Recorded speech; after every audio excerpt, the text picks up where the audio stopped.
All right. So I guess the need of the hour was to strike a pose. It's kind of getting late, but the good news is we have ample time for question and answers.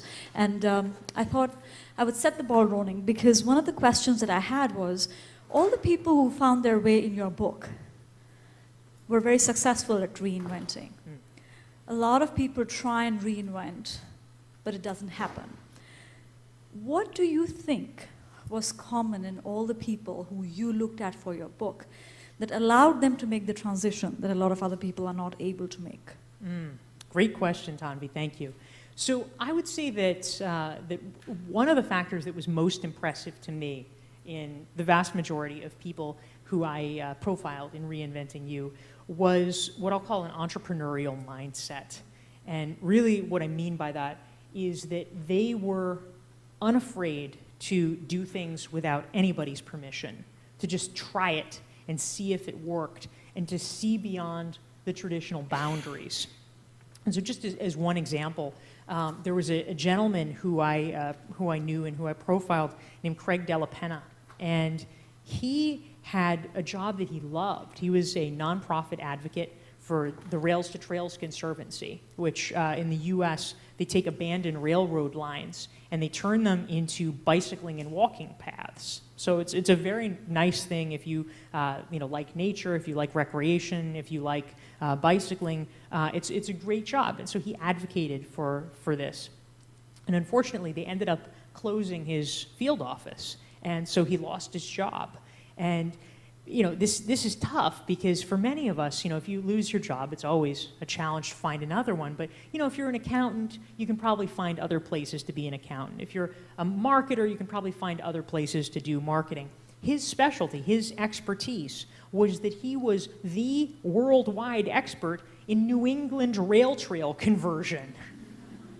There was no one else in the world who would hire him to do that. And so, perhaps a less creative person would say, oh, geez, okay, well, I was lucky. I had this dream job. I got to do for a while the thing that I love. Now I'll just have to find something I like less.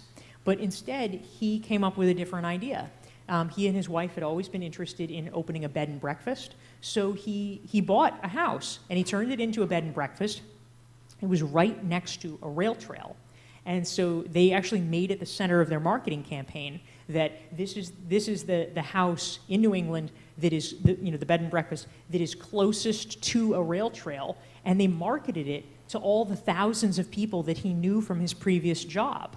And so the bed and breakfast was an instant success.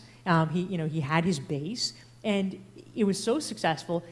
There were a lot of people who came through and said, oh, this is so great. I wish I could live out here. I wish I could live near a rail trail. And so he actually decided, as a result of that, he saw the opportunity. He got his realtor's license, and he became a realtor specializing in selling people houses by rail trails. How interesting. That's really, I agree. The entrepreneurial mindset, I think, is very important. We often talk about playing in the white space, right? The place that no one is playing. And if you could just do that, people come looking for you rather than you looking for people. So I agree, entrepreneurship is definitely an important aspect of it. And so let's assume that everybody here is very motivated today and they've decided we're going to reinvent our brand. And one of the things we talk about in the Women in Leadership program is that women are particularly good. I think I can say this with a fair deal of confidence. Better than men. It's not that men don't have this issue, but women are particularly good at having that little voice which tells them, who do you think you are? And what makes you think you're going to be able to do this, right? And the thing that we talk about in the session always is that, if somebody came to you tomorrow and said, I have a business idea. And I said, well, what's your business idea? I said, my business idea is that I'm going to make shoes. But these are not ordinary shoes. These are very special shoes. I said, what's special about your shoes? What's special is that they're going to be shoes with lots of holes. What do you think you would have told them? You would have probably told them to get their head examined. And yet we find today that Crocs is the product out there. They're manufacturing for $1 and selling for $60 or what have you. So what is your advice for people who are thinking of reinventing their brand or taking that risk that needs to be taken to play in that white space when they start hearing that voice inside their head which says, who do you think you are? Why do you think you're going to be able to do this? You know, how is it that they can increase their, you know, maybe risk-taking appetite or manage that concept of that inner critic that doesn't seem to have anything better to do? Yes. There's actually a term in psychology for this phenomenon. They call it the imposter syndrome. That if for many highly successful people feel sure that at some point they will be found out because they don't deserve to be where they are. What I would suggest, I mean, this is a challenge because, you know, it's one thing, you know, we can get all riled up and get support from other people if we feel that there are external obstacles to our path. But, you know, sometimes that can even be a motivating force. You know, oh, I'll show them I can do it.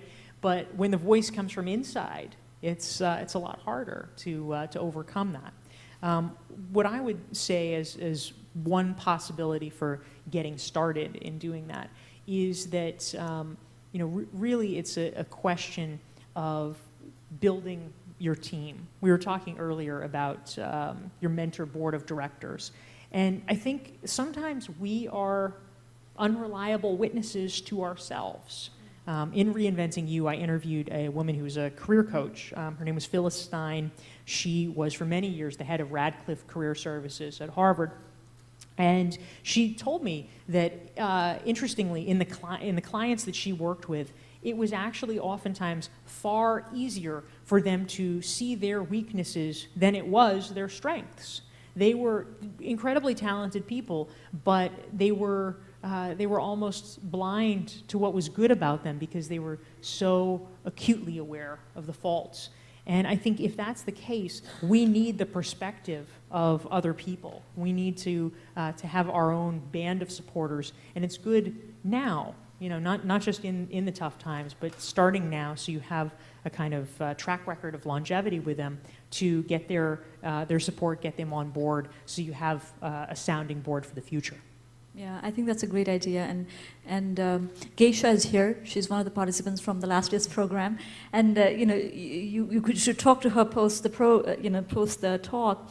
One of the things we had done in the classroom was we had created what we call secret admirers, and so at the end of the day, everybody had an assigned secret admirer, and then you could have write notes for whoever you wanted. I hope there's chocolate involved. There was, yes. In my case, there is always chocolate involved, and it was wonderful because at the end of the day, people were looking forward so eagerly to see who left a note for me. And you had no clue who left it for you. Yeah. But those notes were amongst the most treasured pieces of souvenir we could have had from the program. And I insisted that everybody be my secret advisor because I had decided to put together the program, and people were very generous about it. So I have taken my notes and I've put them up on my board. And I think even the best of us have the worst moments when we say, well, you know, am I able to do this? And then, like you're saying, having that, you know, group of people around you who tend to believe in you can help.